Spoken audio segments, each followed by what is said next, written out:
ambitions. We all have them. You see, people want to be successful in life. They want to have a job with credibility. From a young age, people's ambitions began to develop. Some young people wanted to be firemen or policemen. The girls were only ever interested in being princesses or emulating Barbie. I wasn't a normal child. You see, if the teacher looked at me and said, "Charlie, what do you want to do with your life?" I'd look her straight in the eye and I would say, "Miss,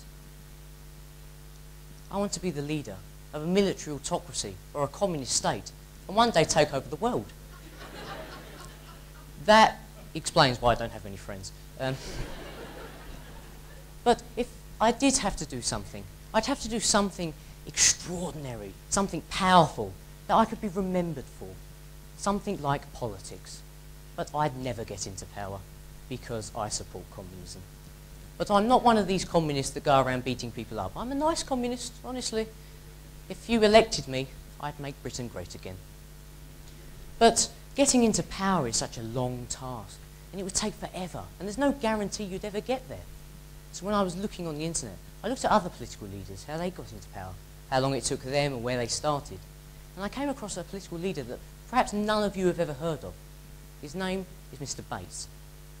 Mr. Bates of Sealand. He is an extraordinary man, because what he done is extraordinary. And when I was reading about him, I came with the conclusion that my life, what I wanted to do, was now set out. And that was to start my own country. It's easier than you think, honestly. I went about getting a territory. Mr. Bates, for example, he went and found an oil rig, abandoned, of course, and he invaded it. I tried to emulate that. I went to Southend in my swimming trunks. I didn't get very far because it was cold. So then I thought, oh, I've completely overlooked the fact that my house is a country. So I went downstairs, got rid of my BB gun, and invaded my garage. I met little resistance, of course, from a dog, which I shot. It was like an Arnold Schwarzenegger movie. But once I sat there on the throne with my papier-mâché crown, I realised I don't actually have a country. So I went about trying to get a population. It's harder than you think, because everyone thought I was just a tit. I ended up convincing my nan and granddad, which wasn't very good because they're 60 or 70. But, of course, being a leader is not always easy. We had a natural crisis, but the problem was that we were invaded. The country across the border, not Great Britain, but a country led by dictator Dad. He invaded. I was on my Xbox, quite content.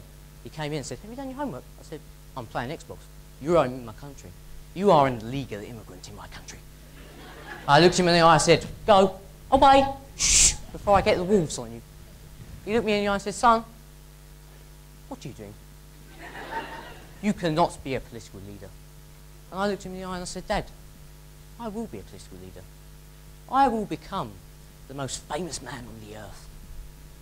And I will succeed in becoming a leader." I wrote to the Prime Minister, and I got a reply. He said, let me do his voice. "I'm writing on behalf of the Prime Minister, so thank you for your letter. It is good of you to get in touch about setting up your own independent nation. Mr. Cameron very appreciates the time and trouble you have taken to write." They even gave me a link in case I got stuck. But the point is, so many people told me I couldn't do it. My friends, they looked at me and said, "You are an idiot. You can't run your own country." My dad, he looked at me. He said, "You're an idiot. You can't run your own country. You can barely do your shoelaces." The Prime Minister, yeah, he wrote back all la-di-da, but I knew. He read that and went, "Cleggy, look at this. He's an idiot." It didn't stop me, though. I ignored my critics, and I continued, and I stand before you as King Charlie of Saxonia.